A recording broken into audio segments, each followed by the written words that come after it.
You're listening to Wealthy-esque. We are a community of lawyers who believe that true wealth is having control of our time. I'm Ro Thomas, and as a busy wife, mom, and former Big Law associate, I know all too well the tension between the culture of the legal profession and pretty much everything else you want to do in life. That's why each week I'm bringing you the information and tools you need to improve your money mindset and manage your money to create true wealth. Because ultimately, it's not about the money. It's about the freedom and flexibility the money affords.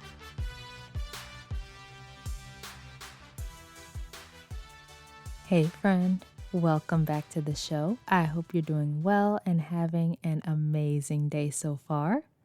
So today we are talking about the 3 steps you need to take to have better results with your money. I say all the time that being better with money is a simple process, but I know it feels difficult at times for people. Sometimes you may feel overwhelmed or stressed with your money.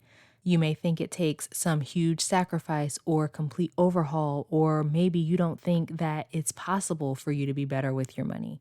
And so the steps I'm going to teach you today are the same steps that I work with my clients on. And I promise if you do these steps, you will improve your money. The very first step is to gain awareness. Where is your money going currently? What are you spending it on? How much are you spending on these things? Do you like the things you're spending on? Do you like how much you're spending? Usually, when I first start working with a new client, they have no idea. They don't know what they're spending on. They don't know how much they're spending, any of that. Like they just have no idea. And they know they should have more money than they do each month, but they don't. So getting clear on what you're spending, how much you're spending, what categories you're spending on, all of that is going to be so helpful for you. And just that awareness alone is going to be really eye-opening for you. Often people are afraid to look at what they're actually spending on because they're afraid to see the amounts. So they just don't look, they avoid it. But staying in the dark is not helpful. Sure, you may feel fear, but the numbers won't actually hurt you, right? You're already spending the money. So what is not looking at how much you're spending doing? How is that helping? It's kind of like when a kid sees a shadow in the dark and they're afraid, but when they shine a light on it, they see, oh, it's, just the stuffed animal in the chair or whatever. Seeing what it is that they're afraid of, like shining that light, confronting it, helps to alleviate the fear because the fear is almost always worse than the thing you're afraid of. So if you never take a look and you don't know what's happening, you'll never be able to change it. For example, one of my clients, when we first started working together, realized that he was spending a quarter of his income going out to eat. Then on top of that, he was also buying groceries each week. And that awareness was huge to him. Like it made him want to change how he was spending, just like that. So when you look at what you're spending your money on at this moment, without changing anything, let's just see where you are. You can see, do I like this? Like, do I like these things that I'm spending on? Do I not? Do I like the amount I'm spending? Do I not? Like that awareness piece is the first step because you have to know where you're starting from to know how to get where you want to be.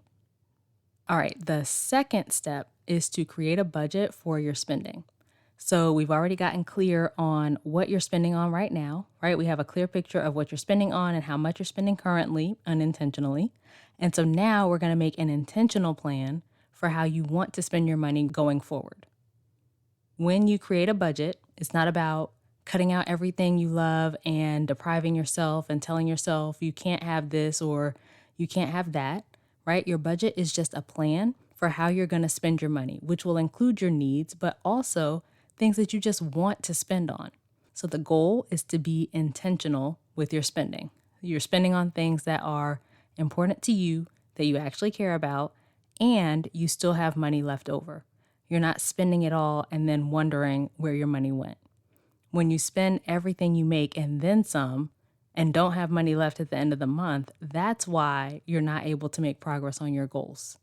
We've talked many times before about how 78% of Americans are living paycheck to paycheck, including 25% of households making $150,000 or more. You wouldn't expect people making six figures plus to be living paycheck to paycheck sometimes, but there are a lot of people doing just that, including a lot of lawyers. Too many lawyers are going through life, spending everything and having nothing to show for the money they make. So that's something for you to keep in mind as you're making your budget. It's creating a plan for what you're going to spend on, making clear, the amount that you want to spend on each category, including in that plan the things that you enjoy, and then loving the choices you make and sticking to the plan. Not telling yourself, I have to do this and I hate it, but this is what I have to do and I can't spend and I just need to buckle down, like all of that. You don't have to do anything, right? You're grown, you're an adult, you get to make decisions about how you spend your money. No one is making you have this goal to improve your money. That's something that you want. And it goes back to what we talked about with trying to use willpower to improve your money back in episode 77. You can't come from that place and see the results you want long term. It has to be a matter of creating a plan that you love, committing to that plan, honoring that plan for the financial future that you want for yourself. All right, the final step is using the surplus in your budget, that money that you now have left over each month, to achieve your goals. When you don't have a surplus in your budget, you're not able to make the kind of progress that you're looking to make consistently. You might be able to make sporadic progress where one month you decide to make an extra payment on your debt or you're able to put something in savings, but you can't do that consistently if you don't always have that money available. So that's why you don't have a plan for your money that allows you to make the progress you want to make, that allows you to have that extra money available to be able to save or pay off debt or invest or whatever the goal is for you. Having that extra money in your budget is how you're going to be able to achieve your goals. Now, the key with this step is actually using the extra money for your goals. It's sticking to the plan from step 2, right? Creating the surplus that you want and not spending that extra money on other things, because that's another thing that comes up. We'll make the plan and it's beautiful and I'm going to have this much to go toward my goal this month. But then as I'm going through the month, things come up. I see this other thing I want to buy and I spend more going out than I planned. And then my expenses start adding up and then I'm cutting into the surplus, right? I'm hoping and praying and wishing that I have enough left for my goal as I'm going through buying more things, swiping my card, right? But it's not a hope or a wish. You are in control of that. It's making choices throughout the month that lead you to have the money for your goal or not. It's deciding how you're going to handle your money throughout the month. It's making a plan and sticking to it. It's making choices in line with the future you see for yourself, not just about what feels good right now. Because you know what else feels good? Achieving your goal. Not having student loan debt, having money in the bank, building wealth, whatever the goal is for you. So those are the steps. And as I told you, they're super simple, right? It's just a matter of keeping yourself on track. It's facing your fear of seeing what you're actually spending, creating a plan, consistently making those choices in line with the goals that you have for yourself, using the extra money in the budget toward the goal that you set instead of whatever instant gratification things come up. Those are the parts that make the process feel difficult, and those are the parts that I support my clients with. So if you're ready to implement this process and finally start paying off your debt, saving money, completely turning your money story around, reach out to me. Head to rothomas.com/call. Let's set up some time to talk and we can chat about how I can help. All right, so that's it for this week's episode.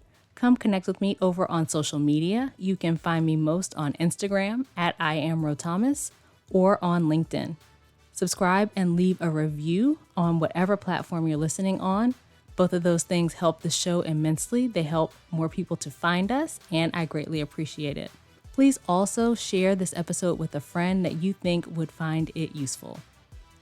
As we close out, friend, I pray that you will take these steps to heart and start implementing them in your finances.